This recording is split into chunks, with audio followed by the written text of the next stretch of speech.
Having a different opinion to someone online is always going to leave you open for criticism and personal attacks. This game is good will leave you open to the anger from people that believe that the game is horrible. This game is bad will leave you open to the anger from people that believe that the game is fantastic. The purpose of the Worst Gacha Ever series is not solely to criticize a game, nor is it to praise it unconditionally. Rather, this video series exists as a means with which to both critique and to complement various facets of a gacha game that I experienced over a set period of time. Sometimes this is days, sometimes this is months. Hey, my name is Stix, and welcome back to another episode of Worst Gacha Ever. If you enjoyed this series, make sure to like the video, leave a comment, subscribe to the channel, hit that little bell notification because YouTube told me if you don't, you're gonna have terrible RNG all week. Oh, and make sure to check out the last episode in this series at the end of the video. Before we go any further, I just want to take a moment here to thank all of the absolute chads and chadettes that support this channel via Patreon. You're all freaking legends, seriously, each and every single one of you. I would offer to give each of you a kiss, but I suffer from severe intimacy issues. Additionally, if you want to stay up to date with all the latest MMO, gacha, and gaming news, take a second here to follow Mrs. Stix and I over on Twitter. We tweet daily. Azur Lane is not at all like other gacha games. For instance, it actually possesses a fair, rewarding gacha system. I know, what kind of fallacy is this? Since when have companies cared about their players enough to potentially inhibit their own earnings month after month? Well, typically they don't. This is one of those rare few instances where they do. They are also known to publicly give a middle finger to China, who repeatedly attempt to censor them. Case in point, instead of censoring this character recently, they chose to actually show more of her. This instantly makes them one of my favorite gacha teams. Azur Lane is a pretty basic game at its core. You recruit some of the hottest waifus in creation. And trust me, when I tell you that there is almost no competing with this game. After which, you deploy them into battle. You can physically move your units within each encounter, you can use abilities that are bound to them, or you can just let the game handle it for you, which does about as good as you do anyway. You just end up with less, sore thumbs, I guess. And that's pretty much Azur Lane. But I guess I am underselling it by quite a substantial degree. Just because this game is simplistic in design and nature doesn't inherently mean that there isn't a lot going on, nor is it limited in terms of content. On the contrary, Azur Lane is absolutely packed with content. Over the months that I spent playing this game, I logged in every single day. And this is pretty much my daily routine. I log in, and I immediately go to the commissions tab. That way I can cycle through all of my completed missions for the day, and I can then send my units out on new missions, acquiring resources, acquiring money, and a surplus of other goodies. Then I navigate on over to the academy. I send my waifus to class because nobody wants a done harem. Then I make sure to feed my pets. I've been told waifus love pets. Playing favorites isn't really ideal, but sometimes you have a few waifus that you just want to, spoil, I guess. As such, it's best to bribe them with the best quality snacks at your disposal. I make sure that the nerds at the lab aren't slacking off. You gotta work for that money.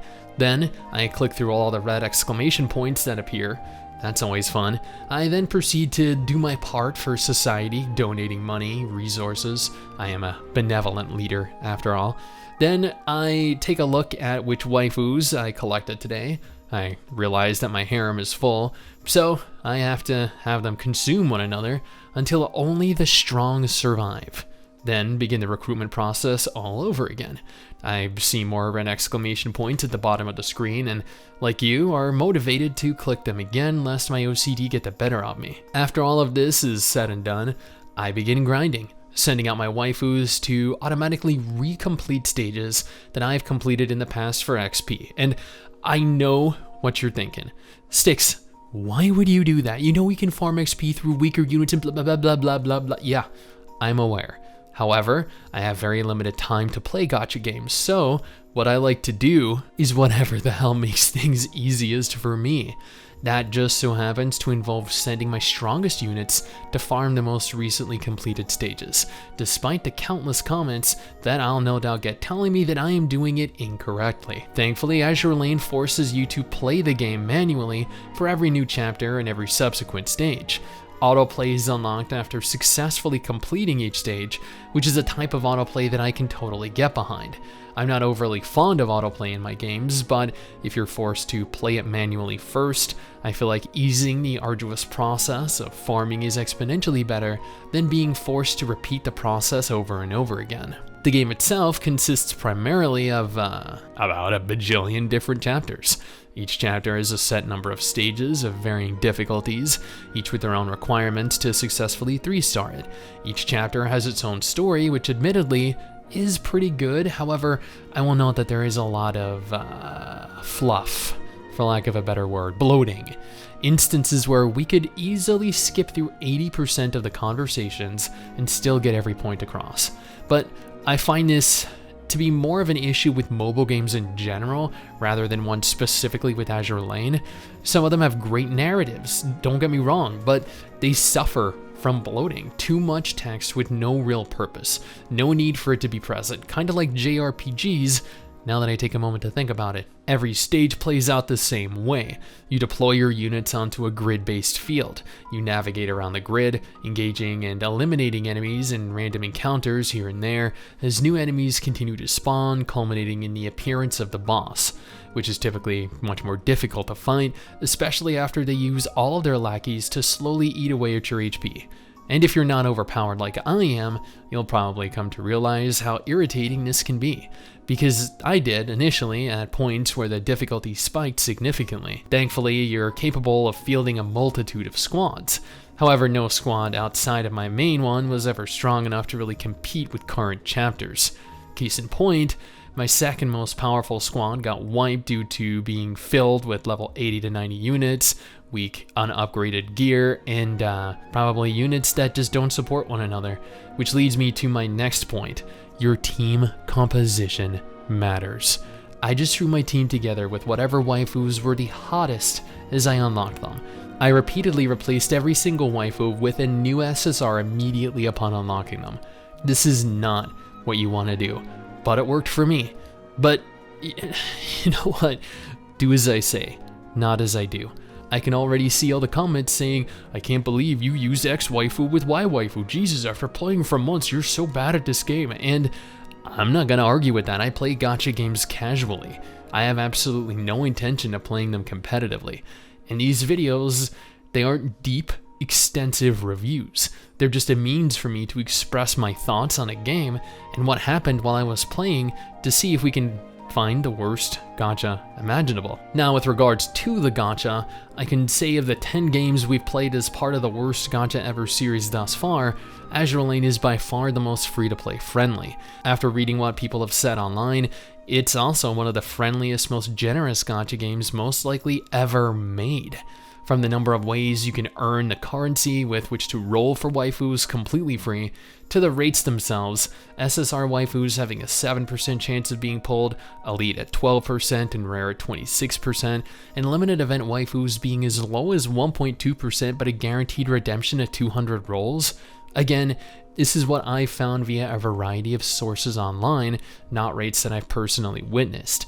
But looking through my selection of waifus, you'll see probably way too many SSRs, and I only roll when I have upwards of 50 cubes, allowing me to stack up and just mass rolling all at once to see how lucky I can get. There's something, I don't know, fulfilling, I guess, about rolling 50 to 100 times and seeing multiple SSR waifus as opposed to rolling 10 times and just ending up disappointed with nothing. My main complaint with the game, arguably the only complaint I have, is that it is ridiculously grindy. So grindy, in fact, that Mrs. Stix often comes in and knocks on the door to my bathroom after spending over 45 minutes on the toilet to make sure that I haven't collapsed or passed out. I actually kind of dislike grinding in my games.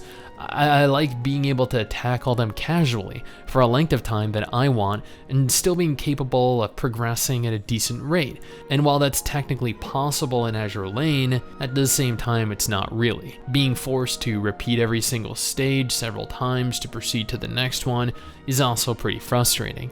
I don't think we should be forced to repeat stages unless we really want to farm items, resources, maybe increase difficulties.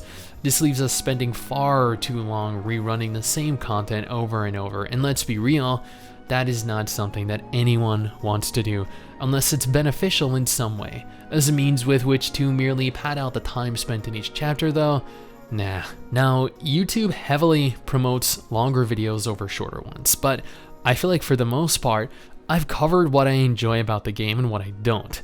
Each episode in this series thus far has been roughly 15 minutes long or more because I feel like covering everything each game has to offer. Content variety, features, even if I didn't particularly participate in it personally. But instead, what I want to do is make these videos a little bit more compact, more direct to the point. I don't want to stretch them out for 15 minutes, 20 minutes in hopes that the YouTube algorithm is going to be pleased and promote them to more people. I just want to get straight to the point with what I liked and what I disliked about each game. So that's what I plan on doing moving into the future. Overall, this is an incredibly fun game. Easily one of the most fun gacha games that I have played over the last several months. Probably top 3, easily, behind Arc Knights, behind Punishing Grey Raven, which are both my number 1 and number 2s respectively. Azur Lane provides a reason for me to log in every day and to play it. Incredible looking waifus, tons of content, a quality team that could care less about Chinese censorship. What more could you want? Well, okay, I already have an answer to that. Less repetition when it comes to stages, but otherwise I have absolutely no complaints with this game. Is Azur Lane the worst gacha game of 2022? Dude, really, is that even a question? Now, if you're looking for the previous episode in the Worst Gacha Ever series, you can find that via this video right here. Or, if you're looking for a list of confirmed gacha games coming later this year, then this video right here.